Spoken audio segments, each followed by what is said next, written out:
I work on a new book always. Ernest Hemingway had many homes, but on July 2nd, 1961, this cabin in Ketchum, Idaho, became his last. 93-year-old Bud Purdy remembers. It was a real sad day. That's sad for us. We liked him. Yeah, he was a friend. That morning, 50 years ago, Hemingway took his own life in his foyer with a shotgun. So we saw it in the paper. That's how we saw it. We saw it in the paper before I guess we saw it anywhere. And Bud Purdy was one of Hemingway's hunting companions and one of the last people to witness the depression that clouded his final years. He was very uncertain about everything. He wasn't all there. His mind wasn't working good. What happened to Hemingway? It's a question we're still trying to sort out. Fame kind of ate him in a way. Hemingway was a journalist before he was a novelist, from an early age, practicing and refining his Spartan style. When this first book came out, The Sun Also Rises, it was as if he invented a new kind of language. In a strictly American idiom, in a plain-spoken, unadorned style. I think for many writers, this opened the floodgates. Hemingway moved to Paris in the 20s, continuing a worldwide tour that would last for decades. He lived in Florida, safaried in Africa, reported on the Spanish Civil War, and sailed the Caribbean, many times crossing to Cuba. All the while writing and understanding that what he left out was more important than what he put in. He said the dignity of an iceberg is derived from the fact that 7/8 of it are underwater. And he hit on that principle fairly early. And he said, I'll keep 1/8 above the water.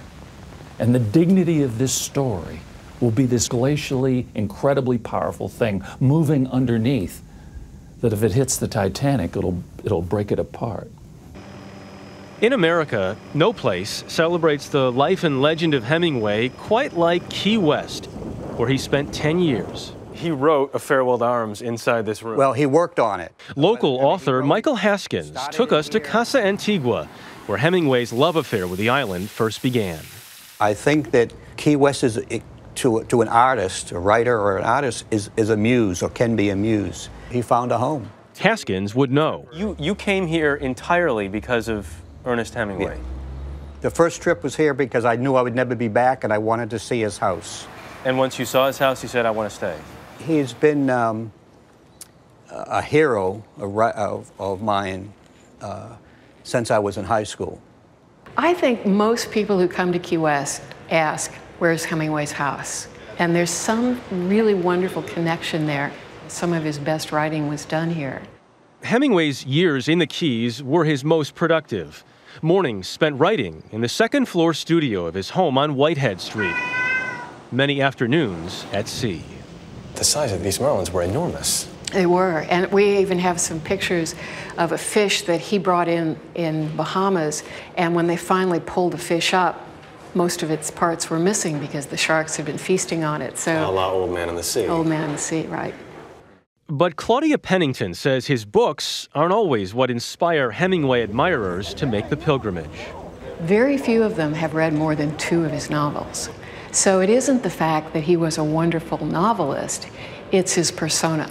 And there was something about this 20th century man that he was the war hero, he was the great white hunter, he was the bullfighter, and he became the great fisherman too. So he was the man. He was the man, absolutely.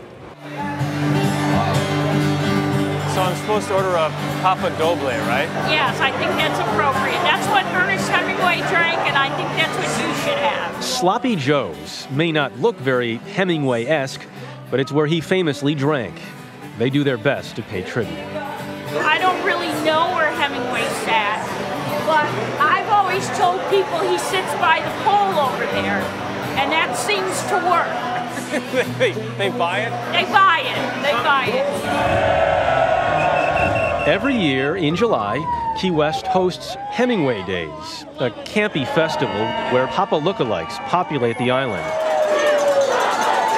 And Hemingway is remembered in his prime. For you, there's Hemingway. Is anybody else even close? For me, no.